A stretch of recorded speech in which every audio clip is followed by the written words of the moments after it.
cada dia o número de vacinados, de imunizados em todo o mundo vai crescendo. E o Reino Unido já vacinou mais de 13 milhões de pessoas contra a Covid-19 desde quando começou a campanha no finzinho de dezembro do ano passado.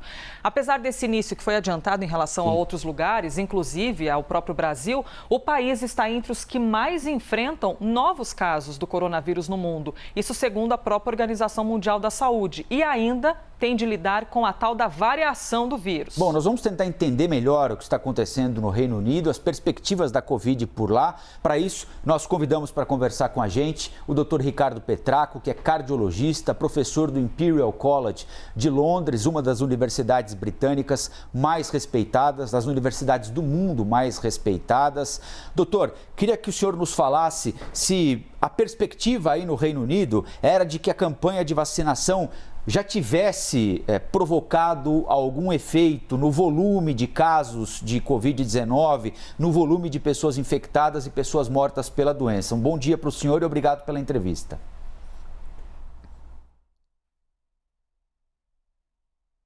Bom dia, obrigado pelo convite. Olha, são duas coisas diferentes, eu acho. Eu acho que a campanha de vacinação está indo muito bem, como vocês falaram, mais de 13 milhões foram vacinados. E importante que uma proporção muito grande dos indivíduos acima de 80 anos já receberam a vacina, em torno de 75% a 80% deles.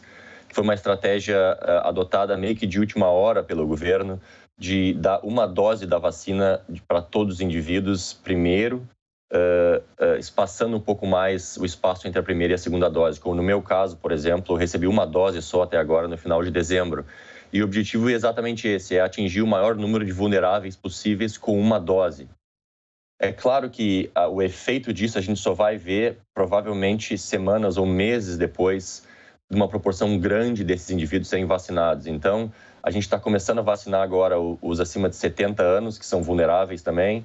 Tem um passo próximo que seria acima dos 60 anos com doenças crônicas. Então, eu diria que até março, abril ou maio a gente não vai ver o efeito da vacinação em si na mortalidade.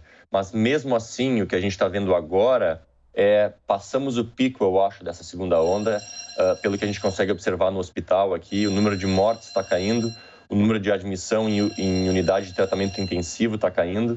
Então as notícias são boas, os dois lados. Eu acho que o lockdown fez um efeito e a vacinação provavelmente vai fazer um efeito daqui umas semanas, daqui uns meses. Doutor, nós até conversamos ontem com uma médica em Israel, uma médica brasileira, assim como o senhor também, um médico que saiu do Brasil, e ela nos contou que na área que é de responsabilidade dela, nesse hospital em Tel Aviv, em Israel, todas as pessoas em caso grave internadas não tinham tomado a vacina. E nos últimos 30 dias em Israel, dos 1.500 que morreram para a Covid-19, 97% deles não tinham tomado a vacina. O senhor disse que ainda precisa esperar um pouquinho mais para ver os efeitos aí no Reino Unido, mas já existe algum efeito singelo dentro dos hospitais? Algum pequeno efeito que pode trazer ali, mesmo que a longo prazo, já a esperança de que as coisas começam a melhorar?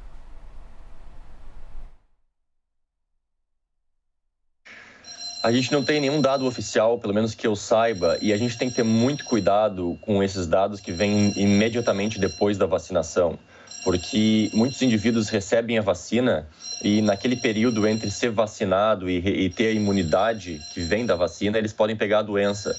Então pode existir uma falsa impressão de que, por exemplo, alguns indivíduos recebem a vacina, ficam doentes depois e morrem.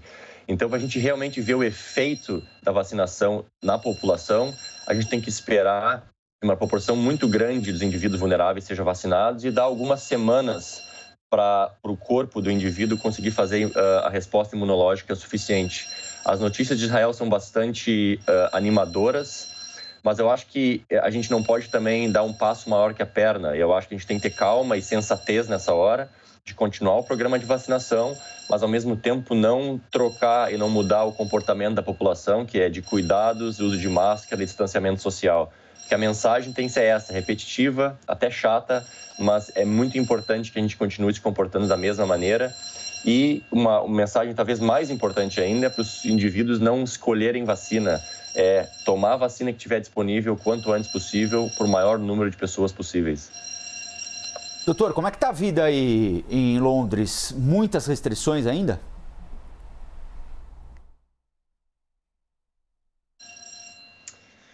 Olha, a vida para médico mudou muito pouco, porque a gente, desde o começo da primeira onda, continua na mesma rotina de acordar de manhã, ir trabalhar e voltar para casa. O que a gente não tem é a diversão, é o restaurante, é o cinema, é a academia.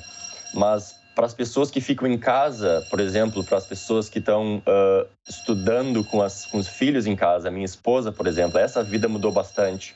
Ela trabalha em casa, os filhos estão fazendo escola, fizeram escola por muito tempo em casa, e alguma das pessoas agora tem acesso a quem chama de escola para os trabalhadores críticos, ou seja, os filhos de profissionais médicos e de pessoas que trabalham na área de enfrentamento podem ir para a escola.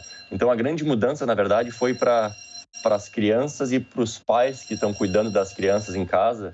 Na verdade, agora não só tem que trabalhar de casa, mas tem que também virar professor deles e ensinar coisas de uma criança de 5 a 10 anos que a gente nem se lembra mais. E claro que hospitais estão funcionando, serviços essenciais como lojas, supermercados estão funcionando, mas cabeleireiro não está aberto, academias não estão abertas, restaurantes e áreas de lazer não estão abertas. Então, eu diria que a vida mudou bastante, mas a gente não pode reclamar porque a gente está em casa, está todo mundo aquecido, está todo mundo com TV ligada, então não podemos nos dar o luxo de reclamar do que está acontecendo. Doutor, nós abrimos essa entrevista com o senhor dizendo que mais de 13 milhões de pessoas já tinham sido vacinadas no Reino Unido. Por aí, o Reino Unido está aplicando a vacina da Pfizer e também a vacina de AstraZeneca Oxford, correto? São essas duas vacinas. Mas o que eu pergunto para o senhor é efeito colateral, porque isso chama muito a atenção das pessoas. O que vocês têm observado a respeito dos efeitos colaterais na população que já recebeu um desses dois imunizantes?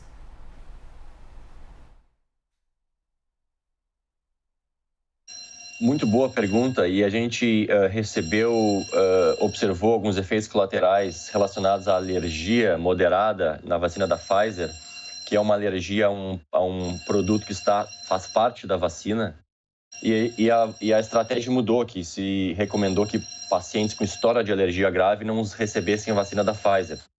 E desde então não se tem notícia de casos graves, de alguma fatalidade relacionada à vacinação.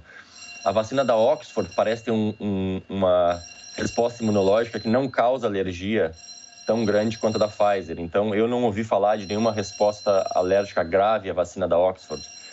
É claro que vai ter efeitos colaterais, alguns pacientes vão desmaiar depois da vacina. Os holofotes estão todos nesses pacientes. Então, se um paciente receber a vacina da Pfizer ou da AstraZeneca, 2 dias depois atravessa a rua e é atropelado, vai todo mundo dizer que foi causado pela vacina. Então, a gente tem que ter muito cuidado para não atribuir eventos que acontecem depois da vacinação como causados pela vacina. E os estudos, então, demonstraram até então que não existe nenhuma associação entre evento grave e ser vacinado. E quando a gente chega a números como esse de 13 milhões de vacinados, mesmo que tu atribua um efeito colateral grave à vacina em meia dúzia de casos, fica muito claro que vacinar é muito mais seguro do que se expor ao vírus e não se vacinar, quando as mortes aqui no Reino Unido já chegaram a mais de 100 mil, né? Palavras, então, de um professor do Imperial College de Londres e também cardiologista Ricardo Petracco. Doutor Ricardo, obrigada pela gentileza da entrevista e agora já pode atender o telefone que está tocando aí pertinho de você, que a gente está vendo que está te prendendo aqui. Não é o telefone, é o alarme, é o teste do alarme do hospital. Eu estava ficando aflito aqui já. Falei, será que nós estamos segurando o doutor aqui? Ele está precisando ir para algum lugar correndo? Porque telefone de médico, quando toca, tem que atender na hora, né? Que bom. Que bom. Obrigada, viu, doutor? Muito bom dia. Obrigado, um abraço. Bom dia, um abraço.